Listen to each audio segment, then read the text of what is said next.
Welcome to Doctrina Haeretica, Transhuman Spirituality in Warhammer 40K. So my name is Dr. LJ DeGraffenreid. Some of you know me as Dr. D on our WhatsApp group. I've also included my email here in case anyone wants to get in touch. So, first and foremost, I am a student of transhumanism. I'm also transmasculine, which means I come with stock female parts, but I'm not feminine. So I'm basically a transhuman transhumanist. So trans squared, and there's a lot to unpack there, but bear with me. Overall, I'm all about the intersection of technology and the brain, as you can see by my pedigree here. I actually started as a medievalist and an evolutionary biologist, but the medievalism part is why theology is such a draw, as well as AdMech and Imperial Knights in particular. But if you're interested, I'm also a lot of other things, and I write and act under a pseudonym. So, if you like mecha and outrageous audio drama, or if you just want someone to intentionally get in the way of your slapshot, give me a shout. Now, I should add that I used to teach at uni, although I've currently fallen to chaos. My day job is corporate, boo hiss, but I can never resist the lure of academia. So, here I am. Now, to the heart of the thing. We're gonna start with Warhammer 40K lore, and move to modern exemplars of debates and philosophies contained therein, ultimately seeing how Warhammer acts as a mirror and a harbinger of contemporary transhuman debate. So here's the central problem. To what extent do technology and religion go hand in hand, as Warhammer 40K canon suggests they do, despite their being apparently diametrically opposed? And I should point out here, for those less familiar with this area of study, that I'm defining transhumanism as the push to merge humans with technology with directed purpose. Now there's a related, but far more fraught concept called posthumanism, which is essentially moving past what it means to be human in favor of technology. And that's kind of the opposing team here for us, and you're about to see why. But before I get ahead of myself, we also have to ask, okay, if you can't or shouldn't decouple technology from spirituality, as Warhammer 40K canon suggests, what does that mean for us as humans as we begin to merge ourselves with our technology? So to start this off, we have to ask a crucial question. Where exactly do we see this critical intersection of spirituality and technology in the Warhammer 40K universe? And of course, it's Warhammer, so the short answer is, in a lot of places, in a lot of ways, and with a lot of characters. But in the interest of time and sanity, I want to put forth two of my own personal favorites. Archmagus Dominus Belisarius Cawl.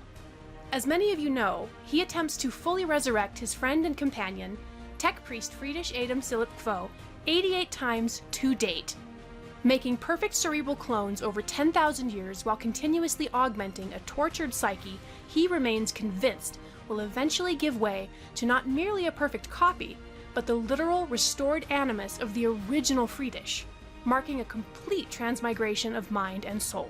Although Cawl, as a figure, operates somewhat outside the prescribed limits of Adeptus Mechanicus doctrine, this notion of the return of a spiritual presence to a physical body via a mechanical process is perhaps the apotheosis of cult mechanicus religiosity, and the greatest form of empirical proof for a machine god, as it is only devout conviction and dedication to technology that can assure spiritual salvation and reincarnation for the faithful. This leads us to Necrons, who maintain their personality and memories in the form of encoded engrams, despite having lost their souls to Catan consumption during biotransference. Nevertheless, despite retaining their mind and their sense of self, key figures like Overlord Trazyn the Infinite and Cryptek Orican the Diviner constantly lament the loss of their souls, which were literally eaten by the star gods. Now, there's a lot of places we could go with this, but I want to center this discussion around three core spiritual precepts, which are central to many human religions. The first of these is metempsychosis. This is the rebirth of a soul. The second is orthogenesis, which is a form of guided enlightenment or evolution pushed along by the divine, or at least in a definite, decided direction, as opposed to random natural selection based on circumstance. The last is soteriology, which is the study of how one actually goes about attaining salvation, which in this case we will define as attainment of knowledge and freedom from struggle, strife, and pain.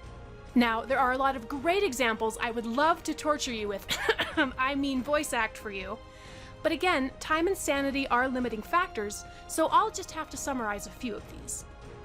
including this one, where Call is having a conversation with the latest Kvothe, and Kvothe is expressing extreme distress about being an abominable intelligence, which is the Warhammer 40K word for a fully autonomous general AI, as he doesn't realize he is actually a cyborg with some of Kvothe's own cloned brain.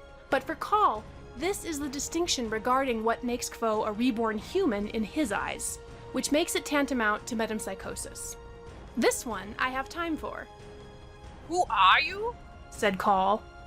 That is difficult to answer.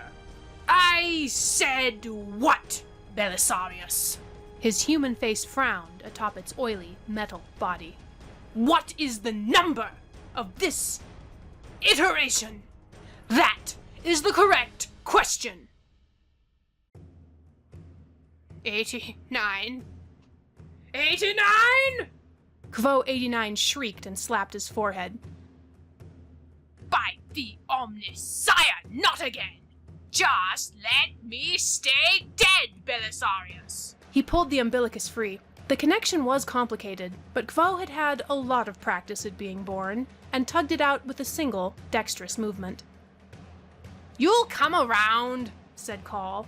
You always come around. A little later in the same book, we see some Admech Creed here. For Belisarius, it is the machine god that is directing Call's steps toward knowledge. It is the Omnisire and the Motive Force, the Admech Holy Trinity, that have made Call their prime conduit. And we see this echoed even by the chaos-tainted Dark Mechanicum. Everything any Admech does, they do as a faithful servant to the machine god. There's just a little bit of casual disagreement over who the Omnisire is. And one of the Admech goals we see stated over and over again by Belisarius Call is human salvation. And while Fabius Bile is not Admech, he's actually a secular humanist who sees gods as forces of nature and not divine. He recognizes in Call the dogged pursuit of improving the human condition, which, although it's been twisted somewhat, is a goal he very much shares with Belisarius Call in creating his new men. I am sure it would surprise you to learn that all I wish to do is what you wish to do. Which would be... Come now, said Bile, shaking his head. I want to save humanity. If I am a monster, then I am a monster on the right side of history, said Call. I say the same. Bile laughed loudly. Now, in Genefather, we start to see some extropian creed being expressed as well, which is the idea, not necessarily used in an expressly religious context, that technology will save humanity. And here, Call discusses how the machine god wants humanity to improve itself, but not at the expense of its humanity, aka by losing its soul. And that's where the infinite and the divine comes into play. This is where we really see Trazyn lamenting that the Necrons' apparent salvation from disease, sun tumors, and early deaths was actually a curse, because it came at the expense of their souls, meaning that they are no longer, in their own eyes, creative or spiritual beings. We were a great species, he said. No more. A Necron is neither race nor species. Not a thing made by natural process and evolution. We are now a thing forged, created, more permanent than this stone, yet having not half its spirit. These works of art were made by hands that lived, or knew what it had been to live. Which, predictably, is something that one of the surviving Catan star gods loves to mock Trazyn about. And Mephatran the Deceiver definitely goes below the belt when he points out that the soul and the mind are not the same thing. And, in fact, the mocking continues. Like all of your kind, you mistake mere deathlessness for immortality. Any rude object can endure the millennia. A tool, a rock, a dead probe crashed on a distant planet. Durability does not make a thing immortal. True immortality requires a soul. So, altogether, reflected in Warhammer, we have the hope of transhuman transformation and the very worst that transhuman conversion can bring about. all in one lore. So now, let's talk more about where we see this in contemporary society, so that we can ask some crucial questions. Where do we see this extropian risk-reward binary reflected in contemporary society? Well, handily enough, all three concepts, metempsychosis, orthogenesis, soteriology, they all come together when we talk about the singularity. Like a black hole, the singularity is this cultural event horizon, past which we cannot pivot away from merging our intelligence and our bodies with AI and machines. All the gurus and Silicon Valley futurist prophets are jabbering about this, and they have been for quite some time. Now, the movement of singularitarianism as a whole, which I would argue could be paraphrased as a form of technological manifest destiny, kicks off with folks like I.J. Good in the 60s talking about the intelligence explosion of computers. Folks like Max Moore carry this on through to the 80s and 90s, discussing how technology will improve human life and provide the solutions to global problems we so desperately need. Eventually, this lands us in the era of Ray Kurzweil, who sees our merging with technology as inevitable, irrevocable, and as something that will give birth, potentially, to a whole new species, but, importantly, fundamentally and necessarily at the expense of Homo sapiens, whether for good or for ill. Now, what's very interesting here is that the way the singularity is discussed, rhetorically speaking, is very much in a theological way. To become transhuman will be to experience a rapture. Not even computer scientists have a more technical or scientific way to describe it. And appropriately enough, the very first use of the word transhuman is actually in Dante, in the first canto of Paradiso from Divina Commedia. And it describes a transition, a total translation, that is so profound, it literally cannot be described because it is divine. In other words, like all forms of spiritual awakening, it's ineffable. Now, the literal quote for any fellow medievalists lurking out there is: Transhumanar significar por verba, non si podía, pero le ejemplo basti, a cui experiencia gratia serva. Words may not tell of that transhuman change, so let the example suffice, for they for whom grace reserves the experience. Now, we can have all sorts of fun here, comparing creeds and philosophies between Warhammer and post-pandemic futurism. Though it pains me to say we have to gloss over them a bit here. Now, we have camps in Warhammer and IRL who feel that the death of the mind is the death of the person. Digitalists like philosopher Eric Steinhardt and characters like Fabius Bile, who don't really see the problem with the loss of individual identity or personhood at death, so long as the new mind in the cloned or mechanical body thinks it's the original mind and carries on the work. We also have patternists like Kurzweil who want to scrap biology and swap in wet work for silicon neural matrices, just like Adeptus Mechanicus hardline tech priests who are repulsed by biology. It's a remarkable and a prescient comparison. So, we're seeing these parallels, and we're seeing the mirror.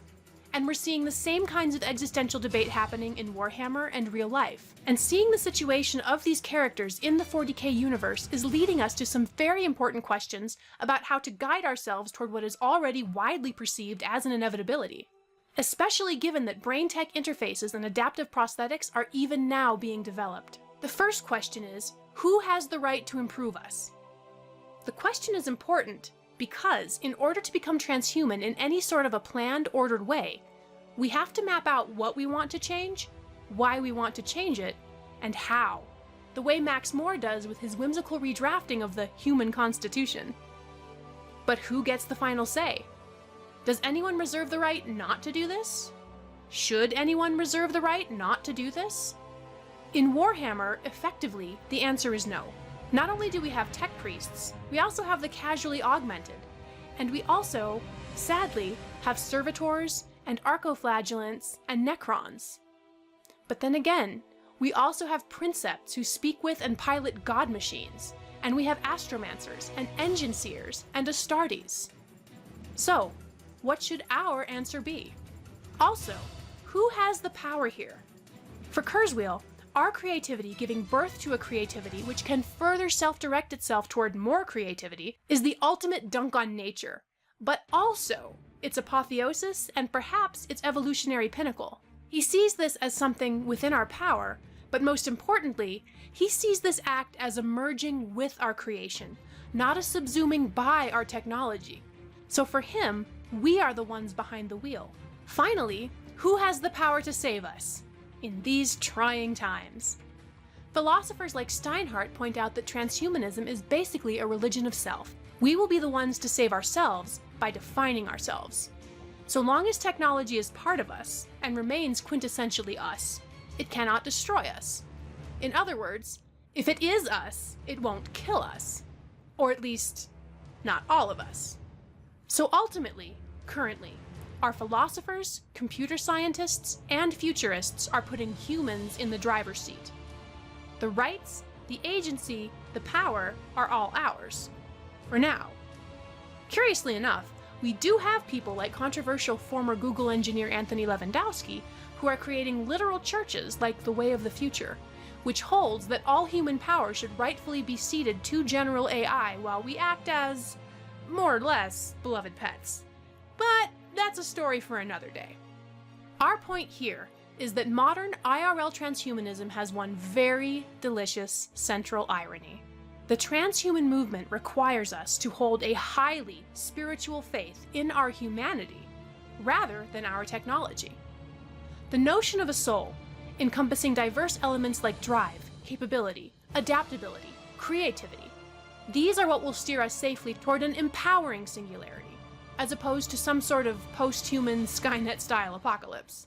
Amazingly, the notion of the soul in transhumanism is so strong that computer scientists currently believe that a truly conscious AI would conceive of itself as a spiritual being, which only makes sense, since we have very literally created AI to strongly mirror our own brain structure and our own biological neural networks.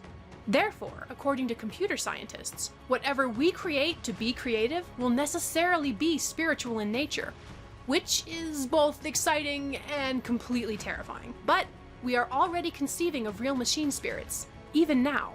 Ironically, in Warhammer 40K, particularly within the Adeptus Mechanicus and Night Houses, it is this faith that is conceived of as the means for incorporating machines into ourselves and adopting them as extensions of ourselves, but not actually becoming them.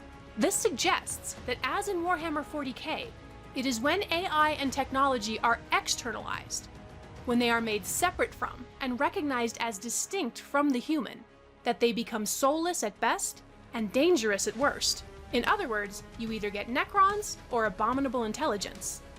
And we also have to ask to what extent we need tech heresy. How badly do we need the Calls, the Trazens, and yes, even the Biles of this world? Is it essential that we have these voices declaiming the standard creed in order to keep humanity human, even as we embrace and take in our technology? Well, these will have to be questions for another day, because, like all frustrating rhetoricians, I have left you with more questions than answers. But if nothing else, I trust I have been entertaining. Thank you very much for your time.